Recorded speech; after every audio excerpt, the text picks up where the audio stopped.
Hello everyone, and welcome to my Young and the Restless official 24 channel. I hope everyone is having a wonderful day.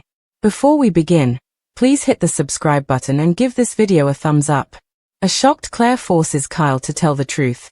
Also, the verbal sparring between Billy and Jill gets rather nasty. Claire is still yelling at Kyle about Victor in the tack house. To find out if Adam's flat is still for sale, she wants to speak with him. He notes that a Newman is the owner. Claire laughs. Please refrain from doing anything that Victor disapproves of. She refuses to give Victor what he wants anymore and wants the flat. Although Kyle appreciates Claire's desire for them to cohabitate, he cautions against forcing her family to take sides. She accuses Victor of doing it and says she's going to overturn the table and remove the chess pieces from the board. Now, I'll give Adam a call, grins Kyle. Claire first wants to hear what transpired in Nice between him and Audra. Claire, Kyle, Y&R. Kyle acknowledges, irritated, that he was in Audra's sleeping vehicle.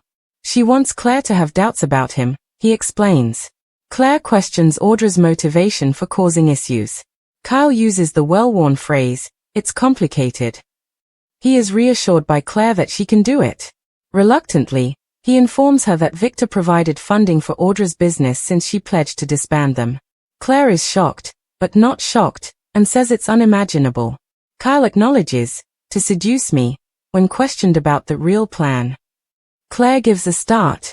Would Audra be prepared to ruin her friendship with Nate? Kyle is unable to say. Kyle is forced to swear that nothing occurred between them by her. Kyle says he wouldn't betray his ex, conveniently omitting the make-out session. He wants her more than anything else. Claire is still curious about what transpired. Kyle informs her that after busting Audra, he proceeded to tell Victor that he had failed. The mustache made no admissions. Claire is amazed that in order to win, her grandfather was prepared to watch her suffer. She will demonstrate to Victor the strength of her friendship with Kyle and Harrison and desires a house with them. Kyle cautions that she might be seeking retribution after she vents about Audra. Claire will take pleasure in ensuring that she backs off completely. She growls. She doesn't know who she's up against. Will Audra influence Victor? Victor orders Audra to show herself out at the ranch, but she tells him she's not leaving because she's the third woman to confront him on the day of Cole's funeral. She requests another chance and informs Victor that this assignment calls for patience. Victor says again that they are finished. Audra maintains that this is what they have been waiting for. Kyle is so close to betraying Claire. Don't retreat just yet. Audra continues by saying she has already sowed doubt in Claire's mind. All she needs to do is get Kyle alone so Victor can make sure his granddaughter shows there at the right time. Victor reiterates that they are done because she failed. Even worse, he insists that she return every penny he provided her. You can't do that, Audra protests. Who's going to stop me? Victor says. You. Audra storms out, glaring. Audra. Is Jack going to purchase what Nikki is offering? At Crimson Lights, Nikki runs into Jack, and they both vent about the terrible trip to Nice. They decide they'll have to watch out for one another now that they are back in town and discuss the Kane issue, hoping Catherine is watching out for Chance. Jack, Nikki. Kane poses a threat to them all, according to Nikki. Nikki admits that she almost signed Chancellor to him, and Jack finds it hard to comprehend how he expects to gain access to private corporations. Kane is shameless, says Jack. Victor is warned by Nikki that he has no knowledge of it. Jack fears that Jabbo might be in danger if Kane were to go so low. According to Nikki, they must stop him. Perhaps the Abbotts and Newmans will join forces. Would he think about joining forces with Victor to defeat Kane? Nikki, Jack. Jack is certain Victor is incapable of doing this, and he will not collaborate with him in any way. Kane, according to Nikki, is currently the true threat. If and when the time comes, Jack will find shady ways to form alliances. When Audra shows up, Nikki and Jack are looking at pictures of Harrison. Newman and Abbott exchange notes on her conspiring with Victor to split off Kyle and Claire. At the memorial, Nikki tells Jack that her husband pushed Claire to the limit. As expected, Jack is disgusted. Nikki wishes they could permanently remove Audra from the area. When Audra hears, she tells her that she won't be ejected from Genoa City. Never and never now. Life won't be very pleasant for you here, Nikki says, getting up to chastise Audra for feeling mistreated. She leaves after saying that. Audra, Nikki. When Audra targets Kyle and Claire's relationship for financial gain, Jack confronts her. Audra portrays her as the terrifying villain and makes fun of him for spoiling his son. Audra responds that they are the ones who are shameless, they only hide behind their wealth, when he informs her that she is. What does he truly detest? Her behavior or the fact that he sees in her what he would be if he, too, had nothing? Audra Jack. Is Billy able to move past his hurt emotions? When Billy presses Jill for answers in the club suite, she humiliates him for the nth time by telling him that his nephew, Nina's only son, just passed away and that he hasn't even mentioned his name. Billy claims that Chance was with him when he passed away and that he died defending Lily. He was a good man with a lovely heart. Jill sobs. Billy wishes her well. Jill is dubious. He called her regarding Kane's alias even though he didn't phone her at the time. When Chance died, it was Kane, not her son, who called her. Jill Billy. Billy complains to Victor that she sold Chancellor out from under him. Jill jeers. What a shit baby. He wants her to respond to his query and accuses her of trying to harm him. Jill acknowledges that she has long been aware of Kane's other identity. After Colin defrauded his mother of her inheritance, Billy loses his temper and lashes out at his mother for going to hold Colin's hand. He bemoans the fact that she kept his secret from Lily and the children and is shocked that she didn't call to share in Kane's accomplishment. Kane wanted to tell his ex in his own way, according to Jill. Jill shouts to Kane via speakerphone that she's sorry he had to listen to everything. Billy disengages and is repulsed by her devotion to Ashby. Billy is reprimanded by Kane for his behavior towards Jill, who doesn't require additional stress. Billy berates Kane for having a bond with a scammer and requests that he stop referring to his mother as though she were his own. Phyllis steps in because she wants to resume her work. Kane is asked by Billy if his offer is still valid. Kane affirms that it does. If they can set aside their personal problems, they stand to benefit greatly. Phyllis cautions Kane that Billy is not suitable for whatever he has planned at the moment, and Billy departs to consider his options. Kane questions whether Phyllis is attempting to increase her own authority. Billy, she contends, is too sentimental to be a cog in this machine. Since Billy let her go, Kane believes this is retaliation. Phyllis disputes it and cautions that Billy isn't a team player and can't follow instructions. They argue until Kane notes that Billy brought him a toy train, demonstrating his thoughtfulness. If he's on board, Kane believes he may help him and Jill get back together. Why do you care? Asks Phyllis. Phyllis Kane. While Colin was dying, Kane spent a lot of time with Jill and seen how losing Billy broke her heart. She now needs her son because she lost her grandson. He will eventually despise himself for the time he has wasted. Phyllis concurs, but cautions Billy that he will fail if he doesn't listen to Kane. Kane doesn't agree. They require a capable and astute staff if they hope to conquer Genoa City. Phyllis affirms her participation. Good, he says. Then let me handle Billy. Victor and Billy face off. Billy sees Victor as he approaches the bar in society. Victor says that a nice man like Chance is gone but Billy Boy is still there, and they exchange insults. It will be entertaining, but Billy warns that he may soon become a bigger thorn in his side. Victor declares, I have a hatchet, if Billy is a thorn. A disgusted Claire makes Kyle come clean plus, Billy and Jill's war of words turns seriously nasty. At the tack house, Claire's fury radiated like heat waves off pavement as she paced across the hardwood floor, her heels clicking with indignation. She was still fuming over Victor's manipulation at Cole's memorial, her voice sharp with anger as she ranted to Kyle. Her mind was made up. She wanted Adam's apartment, and no amount of Newman ownership would dissuade her. The symbolism of moving into a place that was once Adam's outside Victor's approval was not lost on her. God forbid anyone in this family take a breath without Victor's blessing, she snapped. Kyle, trying to maintain a semblance of calm, gently pointed out that the apartment was still owned by a Newman. Claire's blue eyes narrowed in disgust. Then I'll buy it out from under them if I have to, she shot back. I'm done giving Victor what he wants. I'm flipping the damn chessboard. Kyle gave a tired smirk and teased, should I call Adam now? But Claire wasn't done. There was something gnawing at her, something deeper. She turned abruptly, the fire still alive in her voice. Before you do that, I want to know what really happened between you and Audra in Nice. Kyle's face froze. That single sentence, innocent on the surface, sent a ripple of unease through him. Claire, he started, hesitating. Her arms folded. Don't Claire me. I deserve the truth. Resigned, Kyle admitted he had been in Audra's sleeping car during the trip. Claire's jaw clenched. Why? She asked through gritted teeth. He explained that Audra had orchestrated the encounter intended to sow doubt in Claire's mind. She wants you to question me, he said, rubbing the back of his neck. Claire tilted her head. And why would she want that? Kyle looked away. It's complicated. Claire's voice lowered dangerously. Try me. With a deep breath, Kyle confessed the truth. Audra had been promised funding from Victor if she could successfully break them up. Claire gasped. Victor funded her. Her voice cracked with disbelief, though the betrayal didn't entirely surprise her. Kyle nodded grimly. She promised to seduce me.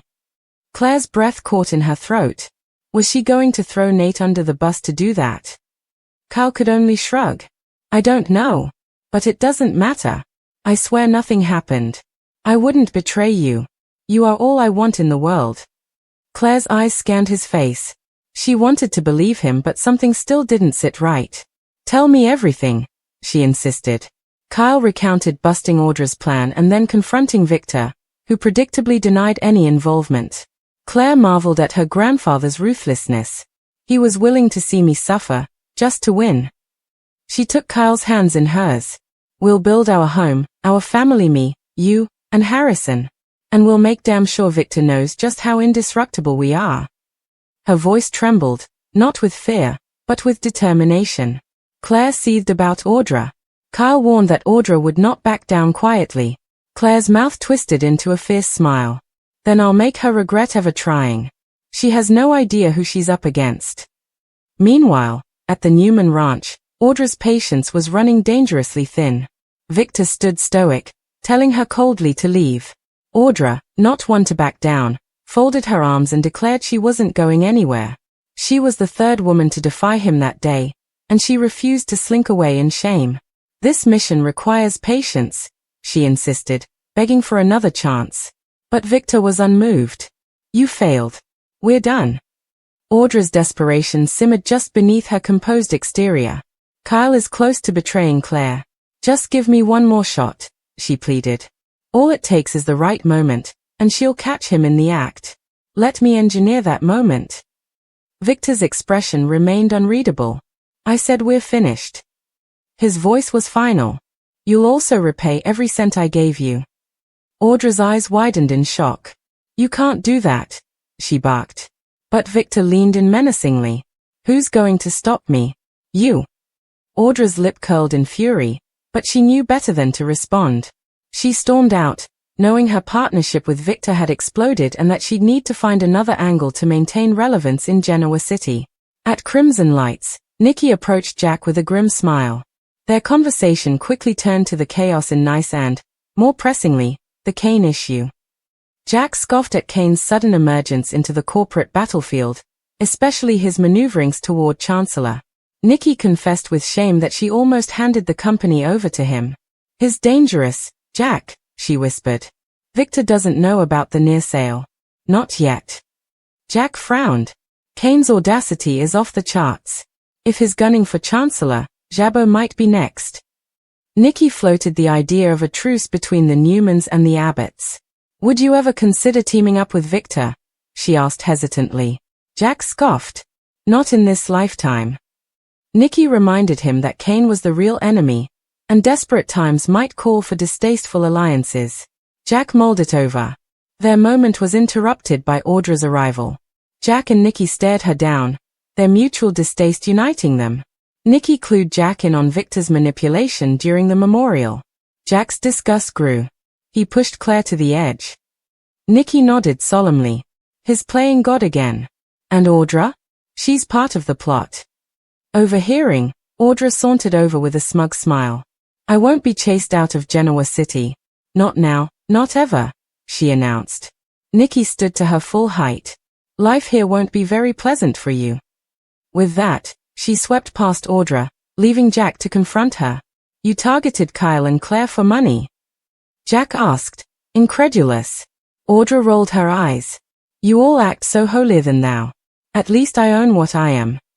Jack retorted. You're shameless. Audra fired back. So are you. You just hide it behind your fortune and your last name. Then, with narrowed eyes, she added, what do you really hate, Jack? What I did or that I remind you of the man you might have been if you hadn't been born into privilege? With that, she turned on her heel, leaving Jack to fume. At the Grand Phoenix, Billy confronted Jill in her suite. His pain radiated as he demanded answers. Chance is dead, Mom. Your grandson. And I haven't heard a damn thing from you. Jill, trying to hold it together, reminded him that it was Kane not Billy who called her to deliver the news. Billy's guilt flickered, but he pressed on, accusing her of betrayal for considering selling Chancellor to Victor. Jill fought back tears. You didn't even call me when Chance died, Billy. You were too busy playing detective with Phyllis. Billy sighed, admitting he'd been with Chance when he passed, protecting Lily. Jill was stunned. But the truce was short-lived when Billy brought up Kane's alias. How long have you known? He demanded. Jill confessed she'd known for a while and defended Kane's right to tell Lily and the kids in his own time. Billy erupted. You're protecting him again. Just like you did with Colin. Furious, Billy accused her of betraying the family, of prioritizing a con artist over her own son. Jill, trying to stay calm, called out to Kane on speakerphone, apologizing for the public scene. Billy was disgusted. His not family, he roared before hanging up. Later, Kane defended Jill, chastising Billy for adding to her grief. Phyllis, ever the realist, intervened to steer things back to business. Billy asked if Kane's offer still stood. Kane confirmed it did. They had the chance to take everything, but only if they worked together. Billy left, mulling it over, as Phyllis warned Kane not to trust him. He's not a team player. Kane shrugged. You're worried I'm consolidating power. Phyllis rolled her eyes. I'm worried you're handing the keys to a man ruled by his emotions. They debated Billy's usefulness, but Kane remained convinced. He's thoughtful. He brought Harrison a toy train. Phyllis scoffed. That's your criteria for corporate alliance now. Kane said the gesture showed heart. Plus, he saw how losing Billy tore Jill apart. She needs him. He needs her. He just doesn't realize it yet. Phyllis agreed grudgingly. But he's going to ruin your plans. Kane dismissed her concerns. If we're going to take over Genoa City, we need strong players. Are you in? She nodded. Fine. But leave Billy to me. Kane grinned. No. I'll handle Billy. At Society, Billy sauntered up to the bar, where Victor was nursing a drink. The tension crackled instantly. They traded barbs, with Victor mourning the loss of Chance while mocking Billy's continued existence. Billy smirked. Careful, Victor. I might just become a bigger thorn in your side. Victor's eyes glinted with menace. If you're a thorn, I have a hatchet. The game was on, and Genoa City was about to burn. ChatGPT said. Victor's glare pierced through Billy like a dagger, but the younger man didn't flinch. There was too much riding on this war for him to cower not this time. You want to talk about legacies, Victor? Billy asked, leaning against the bar. Let's talk about what you leave behind, a trail of destroyed lives and broken family members. You manipulated Claire, tried to turn your granddaughter into a pawn. Victor's lips curved into a smirk. She's stronger because of it. Billy let out a dark chuckle. No, she's angrier. And that anger's going to cost you more than you think. Victor stood slowly, glass in hand, and loomed over Billy. You come at me again, boy, and I won't just destroy your little business ventures, I'll wipe your name off the map. Billy tilted his head, unfazed. You tried that once. Didn't stick. Let's see how round 2 goes. Victor's eyes narrowed, but before either man could escalate, Nikki arrived. Victor, she hissed, pulling him back by the arm. Don't give him what he wants. She turned to Billy. Don't antagonize him, Billy. There's enough going wrong without you two beating your chests in public. Billy turned his back, his smirk returning. Tell that to your husband. He's the one playing God. Victor, always one to have the last word, said coldly. You'll learn soon enough, no one wins against me. As he left with Nikki, Billy took a long sip of his drink, eyes gleaming with calculation. The gauntlet had officially been thrown. Back at the tack house, Claire was on the phone with Adam, inquiring about the apartment. Adam, amused but intrigued, confirmed that it was technically available. "You really want to live in the apartment Victor gave me just to spite him?" he asked with a chuckle. Claire's response was razor sharp. "I want to live in the apartment he doesn't control. That's the point." After hanging up, she turned to Kyle, her mind still churning with the tangled web they were stuck in. "Do you think Audra's going to stop?" she asked. Kyle shook his head. "Not while she still has a chance to prove herself to Victor.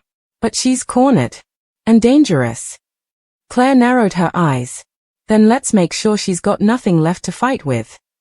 Kyle was silent for a beat. "You really think we can get ahead of them?" Claire looked at him, fire in her gaze. "I don't just think. I know. But we can't make any more mistakes, Kyle. That means honesty from both of us. No more secrets."